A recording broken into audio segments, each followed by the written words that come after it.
राधे राधे। जय श्री कृष्णा। आज माघ माह के कृष्ण पक्ष की षष्ठी तिथि है। स्वागत है आपका आप सबके अपने YouTube चैनल प्रभु के प्यारे में, जहां हम आपको धर्म, भक्ति और पवित्र कथाओं की यात्रा पर लेकर चलते हैं। आज षष्ठी तिथि है, 20 जनवरी, सोमवार, माघ कृष्ण पक्ष है। आइए माघ मास महत्तम की कथा की शुरुआत श्री कृष्ण भगवान की एक प्रेरणादायक कहानी से करते हैं। उसके बाद माघ मास का पौराणिक महत्व सुनेंगे। प्रेरक कथा। श्री कृष्ण, मोर से तेरे पंख सदैव मेरे शीश पर होगा। श्री कृष्ण के लीला काल का समय था। गोकुल में एक मोर रहता था। वह मोर बहुत चतुर था और श्री कृष्ण का भक्त था। वह श्री कृष्ण की कृपा पाना चाहता था। इसके लिए उस मोर ने एक युक्ति सोची। वह श्री कृष्ण के द्वार पर जा पहुंचा। जब भी श्री कृष्ण द्वार से अंदर बाहर आते जाते तो उनके द्वार पर बैठा वह मोर एक भजन गाता। मेरा कोई ना सहारा बिन तेरे, गोपाल सावरिया मेरे, माँ बाप सावरिया मेरे। इस प्रकार प्रतिदिन वह यही गुनगुनाता रहता।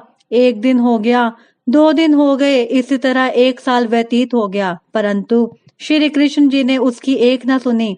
एक दिन दुखी होकर मोर रोने लगा। तभी वहां से एक मैना उड़ती हुई जा रही थी। उसने मोर को रोता हुआ देखा तो बहुत अचंभित हुई। वह अचंभित इसलिए नहीं थी कि मोर रो रहा था, वह इसलिए अचंभित हुई कि श्री कृष्ण के द्वार पर कोई रो रहा था। मैना मोर के पास गई और उससे उसके रोने का कारण पूछा। वह मोर से बोली, हे मोर, तू क्यों रोता है? तब मोर ने बताया कि पिछले 1 वर्ष से मैं इस छलिए को रिझा रहा हूँ, परंतु इसने आज तक मुझे पानी भी नहीं पिलाया। यह सुनकर मैना बोली, मैं श्री राधे के बरसाने से आई हूँ, तू मेरे साथ वहीं चल। राधे रानी बहुत दयालु है, वह तुझ पर अवश्य ही करुणा करेगी। मोर ने मैना की बात से सहमति जताई और दोनों उड़ चढ़े बरसाने की ओर। उड़ते उड़ते बरसाने जा पहुंचे। राधा रानी के द्वार पर पहुंचकर मैना ने गाना शुरू किया, श्री राधे राधे, राधे राधे बरसाने वाली राधे।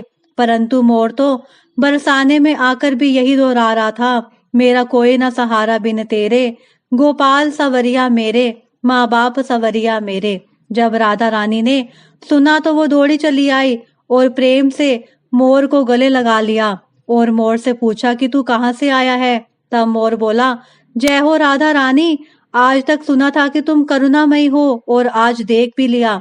राधा रानी बोली, वह कैसे? तब मोर बोला, मैं पिछले 1 वर्ष से कान्हा के द्वार पर श्री कृष्ण नाम की धुन गाता रहा हूँ, किंतु श्री कृष्ण जी ने मेरी सुनना तो दूर, कभी मुझको थोड़ा सा पानी भी नहीं पिलाया। राधा रानी बोली, अरे नहीं, मेरे कृष्ण ऐसे नहीं हैं, तुम एक बार फिर वहां से जाओ, किंतु इस बार कृष्ण कृष्ण नहीं, राधे राधे रटना।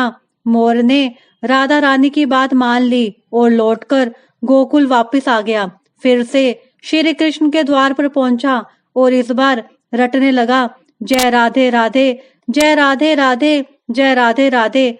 जब श्री कृष्ण जी ने सुना तो भागते हुए आए और उन्होंने भी मोर को प्रेम से गले लगा लिया और बोले, हे मोर, तू कहाँ से आया है? यह सुनकर मोर बोला, वाह रे छलिए, जब 1 वर्ष से तेरे नाम की रट लगा रहा था तो कभी पानी भी नहीं पूछा, और जब आज जय राधे राधे बोला तो भागता हुआ आ गया।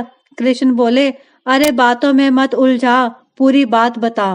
तब मोर बोला, मैं पिछले 1 वर्ष से आपके द्वार पर यही गा रहा हूँ, मेरा कोई ना सहारा बिन तेरे, गोपाल सवरिया मेरे, माँ बाप सवरिया मेरे, किंतु आपने कभी ध्यान नहीं दिया तो मैं बरसाने चला गया। इस प्रकार मोर ने समस्त वृतांत श्री कृष्ण जी को कह सुनाया। तब श्री कृष्ण जी बोले, मैंने तुझको कभी पानी नहीं पिलाया, यह मैंने पाप किया है, और तूने राधा का नाम लिया, यह तेरा सौभाग्य है। इसलिए मैं तुझको वरदान देता हूँ कि जब तक ये सृष्टि रहेगी तेरा पंख सदैव मेरे शीश पर विराजमान होगा, और जो भी भक्त राधा का नाम लेगा वो भी सदा तेरे शीश पर रहेगा। अतः श्री कृष्ण के भक्त प्रेमियों, यदि श्री कृष्ण का सानिध्य चाहिए तो प्रेम से कहिए, जय राधे राधे, जय राधे राधे, जय राधे राधे। आइए शुरू करते हैं माघ मास महात्म छठा अध्याय। पूर्व समय में सतयुग के उत्तम निषेध नामक नगर में हेमकुंडल नाम वाला कुबेर के सदृश धनी वैश्य रहता था, जो कुलीन, अच्छे काम करने वाला, देवता, अग्नि और ब्राह्मण की पूजा करने वाला, खेती का काम करता था। वह गो, घोड़े, भैंस आदि का पालन करता था। दूध, दही, छाछ, गोबर, घास, गुड़, चीनी आदि अनेक वस्तु बेचा करता था, जिससे उसने बहुत सा धन इकट्ठा कर लिया था। जब वह बूढ़ा हो गया तो मृत्यु को निकट समझकर उसने धर्म के कार्य करने प्रारंभ कर दिए। भगवान विष्णु का मंदिर बनवाया, कुआं, तालाब, बावड़ी, आम, पीपल आदि वृक्ष के तथा सुंदर बाग बगीचे लगवाए। सूर्य उदय से सूर्य अस्त तक वह दान करता। गांव के चारों तरफ जल की प्याऊ लगवाई। उसने सारे जन्म भर जितने भी पाप किए थे उनका प्रायश्चित करता था।